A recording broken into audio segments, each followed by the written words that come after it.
Are you taking away from this yet the feeling that there's just no reason not to be happy? That you could get good enough at it that there's just no reason not to be happy? That doesn't feel so far-fetched to you. And do you know how remarkable that is? Do you feel how far you've come just in this conglomeration of conversation that we've had together, just in these few short minutes that we've been together today? And right now, more than ever before, you believe in happiness. You believe in your ability to align with what your inner being knows you want about everything. Talk about 3 wishes. Talk about endless goods flowing towards you and experiences. There's no reason for you ever to be disappointed. That is the distortion of all distortions. And it's not for any reason other than your ability to focus right now. And your ability to focus right now must not ever again be because you're focused on manifestations. That's not going to fly with you ever again. That doesn't cut it. Because that manifestation can change right now. Never again complain about a manifestation that is not pleasing to you because they are changeable by you now. So that's like saying, I don't like what I'm creating. I'm disappointed in what I'm creating, not in what happened. I'm disappointed in what I'm creating and I'm doing it now. And I'm not disappointed because of the subject of what I'm creating. I'm disappointed because of the process of creating right now. I've got it all balled up in some weird way. You see, you didn't come for the manifestation. You came for the manifesting. You didn't come for the creation. You came for the creating. You came because you are a creator, and a creator's got to create, you see. And so you've done most of the process. You sifted, you sorted, you put it in the vortex. It's there for you. But when you get crossways of that, then it starts bogging down, and your emotions tell you what to do. Your emotions tell you what to do. Disappointment is not an emotion you want to foster. Disappointing stories are not the stories you want to tell. Disappointments are not the things you want to regurgitate. Disappointments about anything are not the thing that make your world go round. Disappointments take you into the past where you have no power. Optimism takes you into the now and into the future where all of your power is. What life is and what the thrill of life is being on that brink of the next explosion into your mind. The next realization of this big thought, this big knowing, this big understanding, this big manifestation. Bigger manifest, bigger.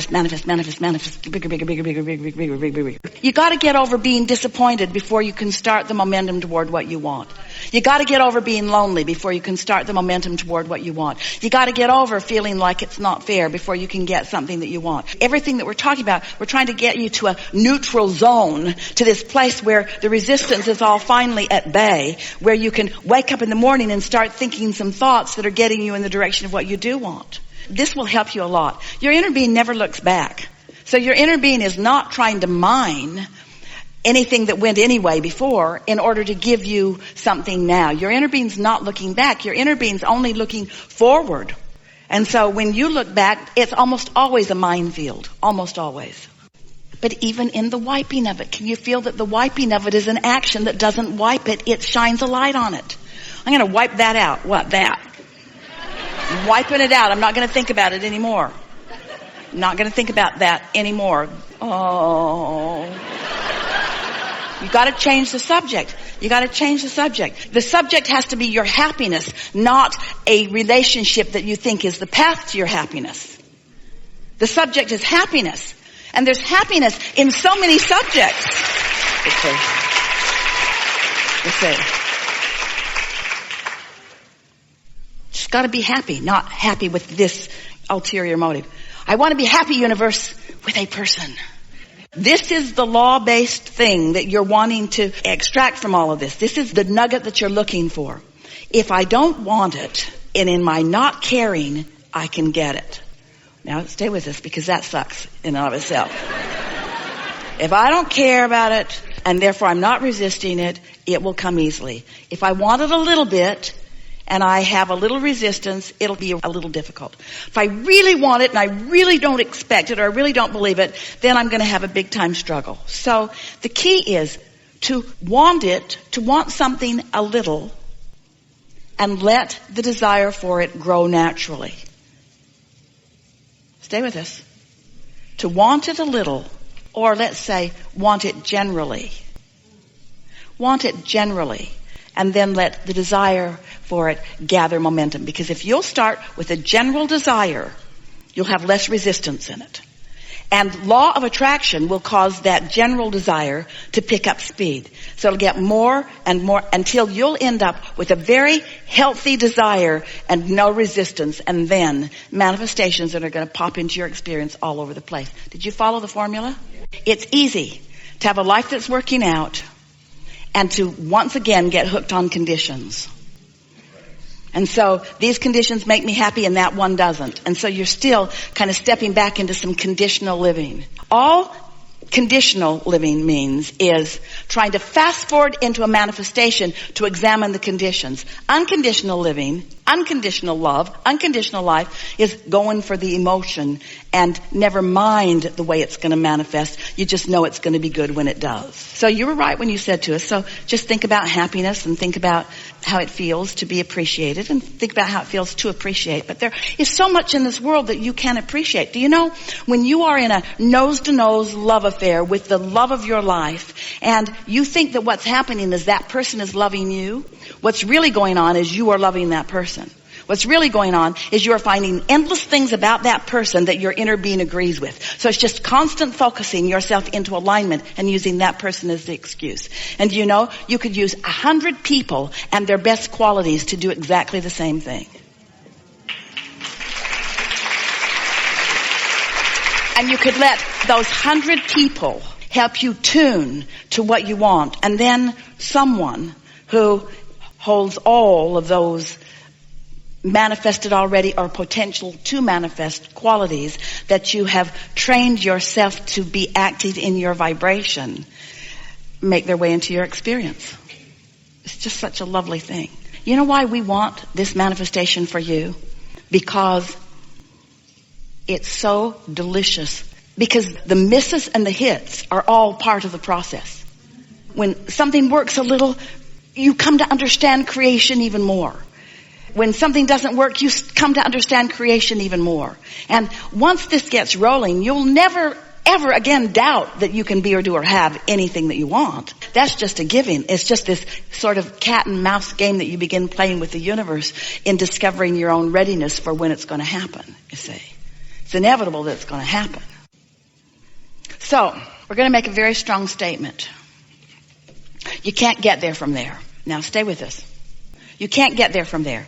You can't get to a manifestation of something that you've got lots of resistance to. You can't get there from there.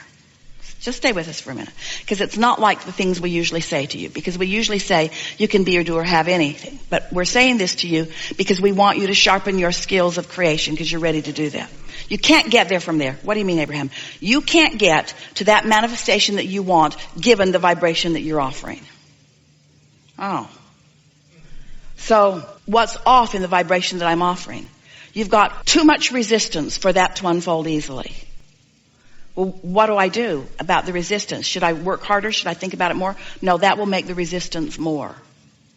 What should I do? Get off the subject.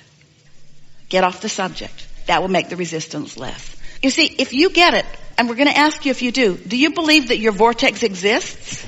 Do you believe that there's a vibrational version already queued up for you? Do you believe that universal forces are arranging circumstances and events and that the cooperative components are all lined up for you? So if you believe that, then what is the piece that you've got to do?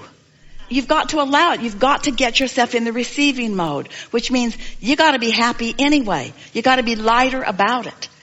Well, how do you be light about something that you're heavy about? Don't think about it for a while and it will dissipate. And then next time you think about it in more general terms.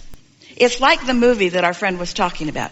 You have to reestablish your own communication between you and your inner being.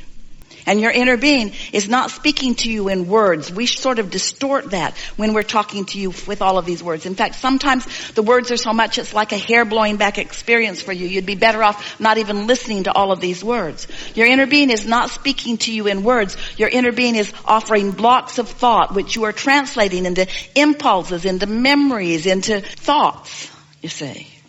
Do you feel how reluctant you are to let go of what you've been doing that isn't working? Only you will know by how it feels when you come across those thoughts. But we're suggesting that you start in a far more general place, such as, I'm living happily ever after, and the universe is yielding to me on so many fronts. And I really believe that whatever I want on any subject can come to me. And there's evidence of what I'm wanting coming to me in many, many ways. And I'm looking forward to the discovery of more and more avenues through which well-being can flow to me. And I'm certain that I have all kinds of desire that is lined up for me, that's in my vortex, that's being yielded to me. And I believe that the universe is yielding more to me than I'm maybe even able to receive. And I'm getting better and better at receiving it. And I really like this other stuff that I'm doing. And I really like understanding the laws of the universe. And I'm always looking for opportunities where I can help other people see how the laws of the universe are working too.